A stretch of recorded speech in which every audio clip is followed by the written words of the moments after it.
So in C major, the I chord is C major, the IV chord is F major, the V chord is G major. C, F, G. Okay.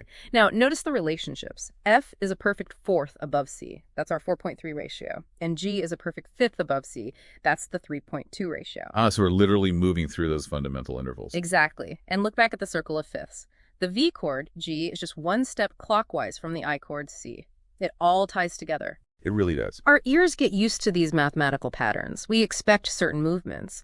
And when music deviates too much, we hear it as dissonance or tension, which then wants to resolve back to consonance. Like the I cadence. That feels so final. Yes, that strong feeling of resolution, of coming home, an I progression. It's deeply rooted in the satisfaction of returning via these fundamental mathematical relationships. Okay, this is fascinating. But it's not just about the pitch of the notes, Yeah. right? What about rhythm? How music unfolds in time? That's mathematical too. Oh, absolutely. Rhythm and time are just as mathematically organized as pitch, maybe even more, obviously, sometimes. A time signature, like the super common 44. Yeah. It's literally a fraction.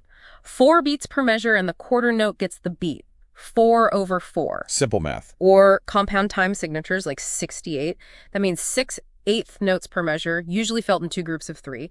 Different subdivision, different feel, but still counting, still math. Okay. And then things get really interesting with polyrhythms. Yes. Polyrhythms. That's another key aspect. It's basically when you have 2 different rhythmic subdivisions happening at the same time. A classic example is the 3.2 polyrhythm.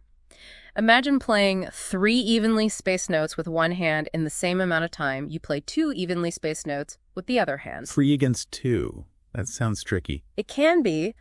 That 3.2 ratio, sometimes called hemiola, is fundamental in a lot of West African drumming traditions. But it also pops up all over Western music, too. Yeah, the source mentioned Mozart.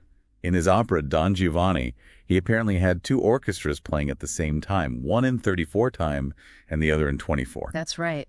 Creating this incredibly rich, complex, rhythmic texture. Imagine hearing that live. Wild. And it's not just 3.2, right? You can have other ratios. Oh, yeah. 4.3 is another common one. 4 notes against 3. You can get quite complex. The key thing is that these different rhythmic ratios create these repeating patterns that only line up again after a certain number of beats, basically. They're least common multiple. Least common multiple. Yeah. Okay, bringing back school math. Yeah. So for 3 against 2, the patterns line up again every 6 pulses.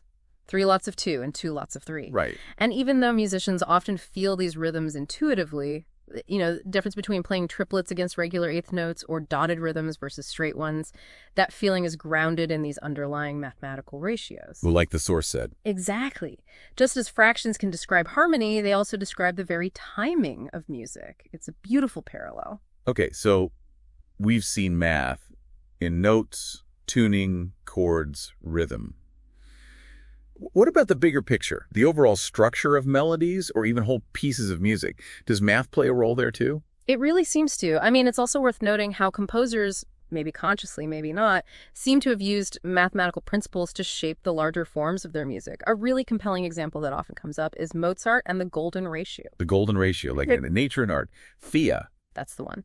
Approximately 1.618. It pops up everywhere, associated with aesthetics. Some musicologists suggest Mozart structured his sonata movements using it. Specifically, the idea is that the ratio of the length of the development and recapitulation sections combined, compared to the length of the exposition section, often comes close to this golden ratio. Huh. Is there an example? Yeah, your source mentions one of his C major sonata movements. The exposition is 38 bars long.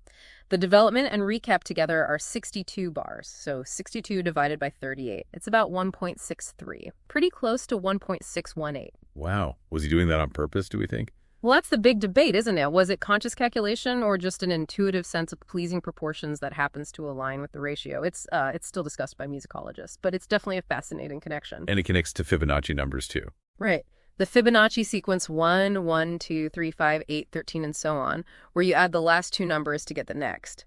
If you take the ratio of successive numbers in that sequence, like 85, 138, 21, 13, they get closer and closer to the golden ratio. And composers like Beethoven, Debussy, Bartók, their works have also been analyzed for these kinds of proportions. It's almost like there's this inherent mathematical beauty that our brains are somehow wired to appreciate, even if we're not sitting there with a calculator. Precisely. It could be tapping into something quite deep in our perception.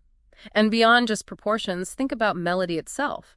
It often uses sequences, patterns of scale steps, or rhythmic ideas that repeat and maybe shift up or down. That's essentially a number series expressed in music. Like counting steps on a ladder. Kind of, yeah. And think about things like fugues and canons. You have musical themes introduced, then imitated, inverted, played backwards. Like mathematical operations. Exactly. It's very similar to algebraic transformations, but applied to musical notes and phrases. Even the structure of our basic major and minor scales, the diatonic scales, can be analyzed using some pretty sophisticated math about the most even way to distribute 7 notes within the 12 available in an octave. Okay, it's everywhere. It's even. It's even in the lyrics.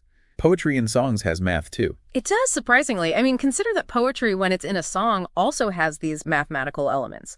Poetic meter, for instance. That's the rhythm of the lines.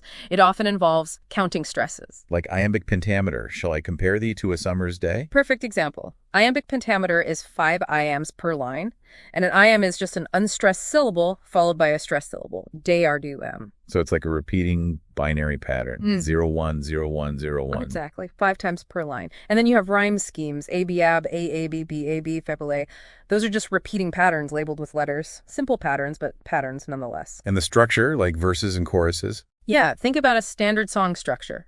Maybe you have 8-bar verses, an 8-bar chorus, another verse, another chorus, a bridge, chorus. These sections often have regular lengths and repeat in predictable ways. It forms arithmetic patterns over the course of the song. So like the source said, words and music share this numerical artistry. A lovely way to put it, isn't it? So, okay, let's try and tie this all together then. It really feels like every single song we listen to, doesn't matter the genre, is this incredibly complex tapestry. And it's woven from mathematical elements. It truly is. From the absolute basics, like the precise tuning of a single note. Based on frequency ratios. And the harmonic relationships within a chord. That 4.5.6 or 10.12.15. All the way up to the patterns of rhythm, the counting of beats. The 3 against 2, the 44 time. Even the structure of the lyrics, the meter, the rhymes, it's all math.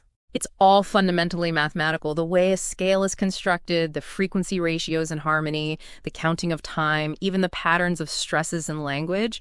It really makes you wonder, doesn't it? Maybe the incredible power music has to make us feel things, to connect with us so deeply. Maybe that comes, at least partly, from our brains just recognizing these underlying patterns. Maybe subconsciously. An innate recognition of mathematical order. Perhaps. As the source put it so well, music is math you can hear, and math is music you can think. That's a really powerful thought to end on. Music is math you can hear. So a final thought for you, listening right now. As you listen to your favorite music after this, maybe pause and consider. How might understanding this mathematical basis change how you actually hear it or appreciate it? And maybe think. What other art forms might have these surprising mathematical foundations just sort of hiding beneath the surface, waiting for us to uncover them? Thanks for taking this deep dive with us today.